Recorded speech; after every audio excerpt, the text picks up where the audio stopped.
Meu nome é Helena Duarte, tenho 33 anos e, até aquele sábado, minha família tinha uma certeza absoluta sobre mim. Eu era a neta que não tinha conseguido chegar a lugar nenhum. Durante anos, meus pais fizeram questão de deixar isso claro. Meu pai, Marcelo, administrava uma rede de lojas de materiais de construção em Belo Horizonte. Minha mãe, Renata, cuidava das finanças da família e adorava comparar minha vida com a do meu irmão, Eduardo. Ele tinha um apartamento de luxo em São Paulo, dirigia um carro importado e trabalhava na empresa do meu pai. Eu tinha uma pequena empresa de restauração de móveis em Ouro Preto. Para eles, isso era motivo de vergonha. Meu avô, Augusto Duarte, era a única pessoa que nunca enxergou minha vida daquela maneira. Ele costumava dizer: Helena, algumas pessoas olham para o tamanho da casa. Eu olho para quem construiu a casa. Foi ele quem me ensinou a trabalhar com madeira quando eu tinha 15 anos. Foi ele quem me deu minha primeira caixa de ferramentas. E foi ele quem continuou me visitando mesmo. Depois que meus pais decidiram que eu precisava crescer e encontrar um emprego de verdade. Então, quando Augusto morreu aos 81 anos, eu sabia que o velório seria difícil. O que eu não esperava era ser humilhada novamente. 2 semanas depois, estávamos todos reunidos no escritório de um advogado no bairro Lourdes, em Belo Horizonte, para a leitura do testamento. Meu pai estava sentado na ponta da mesa. Eduardo mexia no celular. Minha mãe segurava uma bolsa de grife no colo. Eu estava no canto, usando uma camisa simples e o relógio antigo que meu avô havia me dado. O advogado abriu uma pasta grossa. Vamos começar pela distribuição dos bens. Meu pai recebeu uma fazenda no interior de Minas e uma quantia em dinheiro. Eduardo recebeu participação em 2 empresas. Minha mãe recebeu joias e uma conta de investimentos. Eu respirei fundo. Então o advogado chegou ao último documento. Ele olhou diretamente para mim. Helena Duarte, seu avô deixou algo exclusivamente para você. Eduardo soltou uma risada. Deve ser alguma ferramenta velha. Minha mãe sorriu. Meu pai nem levantou os olhos. O advogado colocou sobre a mesa uma pequena caixa de madeira escura. Sem dinheiro, sem escritura, sem chave de carro. Apenas uma caixa. Eduardo começou a rir. Vovô finalmente deixou alguma coisa que combina com ela. Eu abri a tampa. Dentro havia apenas uma chave antiga e um pedaço de papel. Nele havia um endereço. E uma única frase escrita pela mão do meu avô. Não conte a ninguém até abrir a porta. Foi naquele instante que percebi que minha herança talvez não fosse uma piada. E, pela primeira vez, meus pais não tinham ideia do que Augusto havia escondido de todos eles. Saí do escritório sem dizer uma palavra. Meus pais ficaram conversando com o advogado, enquanto Eduardo veio atrás de mim até o elevador. Helena, ele chamou rindo. Não vai abrir essa caixa agora? Continuei andando. Talvez seja melhor não criar expectativas. Ele encostou na parede do corredor. Você sempre faz isso. Transforma qualquer coisa pequena em alguma grande oportunidade. Eu olhei para ele. Meu avô não costumava fazer nada sem motivo. O sorriso dele desapareceu por um segundo. Depois voltou. Boa sorte com sua relíquia. Naquela noite voltei para minha casa em Ouro Preto. Coloquei a caixa sobre a mesa da cozinha e fiquei alguns minutos olhando para ela. O endereço no papel ficava em Mariana, a menos de 1 hora dali. Era uma rua que eu nunca tinha ouvido meu avô mencionar. Às 8 da manhã seguinte, peguei meu carro e fui até lá. O endereço me levou a uma estrada estreita, cercada por árvores e antigas construções coloniais. No final da estrada havia um enorme portão de ferro. Atrás dele, uma propriedade abandonada se escondia entre árvores altas. Havia uma placa enferrujada. Fazenda Santa Clara. Meu coração acelerou. Eu conhecia aquele nome.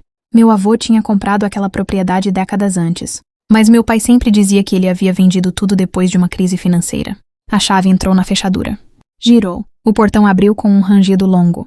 Entrei. A casa principal parecia abandonada havia anos. As janelas estavam cobertas de poeira, mas a estrutura era impressionantemente preservada.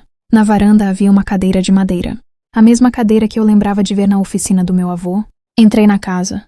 Sobre uma mesa encontrei uma fotografia antiga. Meu avô estava ao lado de 3 homens que eu não conhecia. Atrás da fotografia havia uma data, 1987, e uma frase. Tudo começou aqui. Foi quando ouvi um barulho atrás de mim. Me virei rapidamente. Um homem idoso estava parado na porta. Ele segurava um molho de chaves. Você é Helena? Sue? Ele respirou fundo. Então Augusto finalmente decidiu contar. Meu corpo ficou imóvel. Contar o quê? Ele fechou a porta atrás de si. Que seu avô não construiu apenas uma fortuna. Ele apontou para o chão.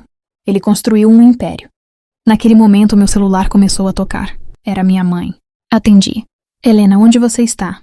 Por quê? Ela ficou em silêncio. Então disse algo que fez meu sangue gelar. Seu pai descobriu que você abriu a fazenda. Olhei para o homem à minha frente. Ele baixou a voz. Seu pai não pode saber o que existe debaixo desta casa. E foi quando percebi que a herança que minha família havia ridicularizado podia ser muito maior do que qualquer coisa que eu imaginava. O homem se apresentou como Antônio Siqueira. Ele havia trabalhado para meu avô durante mais de 30 anos e, naquele momento, parecia mais preocupado do que surpreso. Seu pai tentou comprar esta propriedade 2 vezes, ele disse. Augusto recusou nas 2. Por quê? Antônio apontou para uma porta escondida atrás de uma estante. Porque ele sabia o que estava protegendo. Inseri a chave antiga na fechadura. A porta se abriu para uma escada estreita que descia para o subsolo. Lá embaixo encontrei arquivos, contratos e mapas. Centenas de documentos. Alguns tinham datas de décadas atrás. Antônio colocou uma pasta sobre a mesa. Seu avô começou comprando pequenos terrenos, quando ninguém acreditava naquela região. Depois vieram galpões, hotéis, centros comerciais e áreas industriais. Abri a pasta. Havia empresas que eu nunca tinha ouvido falar, mas todas tinham uma coisa em comum. Augusto Duarte aparecia como fundador ou sócio. Quanto vale tudo isso? Antônio me encarou. Hoje, mais de 120 milhões de reais. Eu fiquei sem conseguir falar. A herança que meus pais chamaram de piada não era uma caixa velha. Era um império. Mas havia algo ainda mais estranho. No fundo da pasta encontrei uma carta. Meu avô havia escrito apenas algumas linhas. Helena, se você chegou até aqui, significa que eles fizeram exatamente o que eu esperava. Seu pai sempre acreditou que dinheiro dá direito de controlar pessoas. Eu acredito que dinheiro só revela quem elas realmente são. Continuei lendo. Não quero que você use isso para se vingar. Quero que use para construir algo que ninguém possa tirar de você. Naquele instante ouvi pneus parando do lado de fora. Antônio ficou pálido. Eles chegaram. Olhei pela janela. O carro do meu pai estava estacionado diante do portão. Eduardo saiu primeiro. Minha mãe veio logo atrás. Meu pai fechou a porta do carro e ficou olhando para a casa. Como eles descobriram tão rápido? Perguntei. Antônio respondeu. Porque seu pai passou anos tentando descobrir onde seu avô guardava os documentos. Meu celular vibrou. Era uma mensagem do meu pai. Helena, saia dessa propriedade agora. Você não sabe no que está mexendo. Pela primeira vez não senti medo. Senti clareza. Guardei os documentos na pasta e fechei a caixa. Antônio, existe mais alguma coisa? Ele respirou fundo. Existe. E o que é? Ele apontou para uma segunda porta no final do corredor. Seu avô deixou essa para você também. Antônio abriu a segunda porta devagar. Atrás dela havia uma sala pequena, iluminada apenas pela luz que entrava por uma janela estreita. No centro, sobre uma mesa, estava um envelope com meu nome. Minhas mãos tremiam quando o abri. Dentro havia documentos, fotografias e uma carta. Comecei a ler. Helena, se você está lendo isto, seu pai já descobriu a existência da fazenda, Santa Clara. Eu sabia que ele procuraria tudo o que construí. Por isso deixei a parte mais importante fora do alcance dele. Continuei. Meu avô explicou que anos antes, havia criado uma holding chamada Duarte Participações. A fazenda era apenas o lugar onde os documentos eram guardados. A empresa controlava imóveis, hotéis, terrenos comerciais e participações em outras empresas. Mas havia uma condição. A propriedade e todas as participações só poderiam passar para mim depois que eu completasse 30 anos. Eu havia completado 33. No final da carta havia uma frase que me fez parar. Você não está recebendo aquilo que eu construí porque é minha neta. Está recebendo porque durante toda a sua vida foi a única pessoa que nunca tentou possuir aquilo que eu tinha. Ouvi passos do lado de fora. Meu pai entrou na sala. Eduardo veio logo atrás. Minha mãe permaneceu na porta. Entregue os documentos, meu pai disse. Olhei para ele. Você sabia?